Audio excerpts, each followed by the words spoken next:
in the U.S., lawmakers are preparing to take up another relief package for Ukraine. Last month, a $13.6 billion package was approved. President Biden is now asking Congress to provide an additional $33 billion. President Biden got a readout from Pelosi and other Democratic members meeting with Zelensky in Ukraine. Congressman Adam Schiff said there were a lot of things that we discussed that I had not heard before in terms of needs that Ukraine has, leading some to speculate even more aid and weaponry will be sent in the future, which is exactly the kind of endless, gradual ramp up, gradual getting dragged into conflict that I thought we were trying to avoid by the quick, heavy sanctions and the sort of blitz, like no, back off kind of approach. If we're just going to be in a protracted proxy war with Russia, I mean, that the risks are considerable, right? The risks of eventual accidental nuclear escalation are there. So these are some serious things to contemplate that the Biden administration is giving less and less. At first we gave them, I think, some props for clearly saying no fly zone. Right. That's crazy. But now it's just, okay, this is going to be a commitment forever? Yeah. Don't be bullied by bullies has to be one of the least diplomatic statements I've ever heard. It's right up there with hurt people.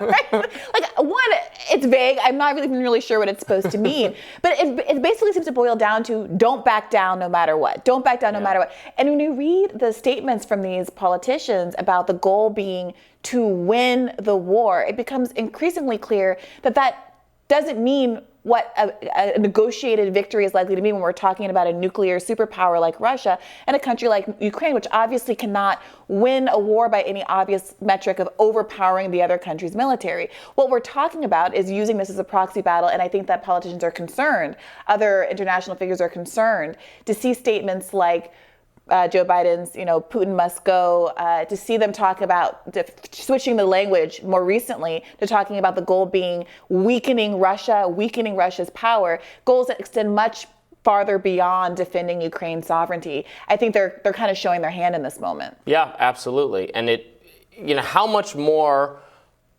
can the American people be, because we are having to accept a lot of suffering due to the inflation, the gas prices, we have economic problems at home. Everything was not rosy and perfect here.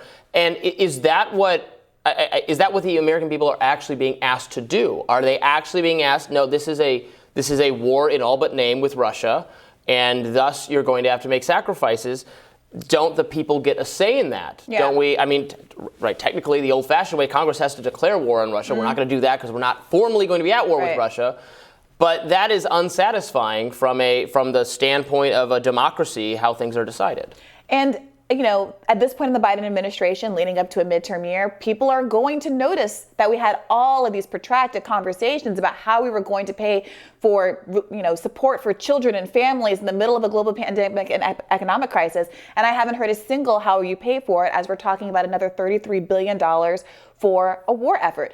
We're going to have a segment later about AOC getting into hot water over student loan cancellation, and everybody, including a lot of centrist Democrats, wringing their hands about what this means to be bailing out this population. And nobody is talking about the disproportionality and what we're willing to spend money on for a population halfway across the world. Right. Completely fair. A point I frequently make. And the hypocrisy is on Republicans as well, who will say, oh, yes, we're spending too much, all this reckless spending, but we'll spend any amount of money on the military. That's a bipartisan problem, but the hypocrisy is even worse on the Republican side because they have more pronounced or louder supposed commitments to fiscal restraint that just go out the window on this kind of stuff. Yeah, well, the First Lady is slated to visit Europe this week, making stops in Romania and Slovakia to meet with Ukrainian refugees.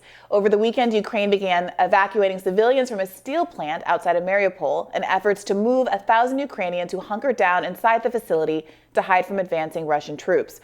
According to President Zelensky, about 100 people have been evacuated so far. However, the evacuation was temporarily paused Sunday due to security concerns. Efforts were expected to resume today at 8 a.m. local time.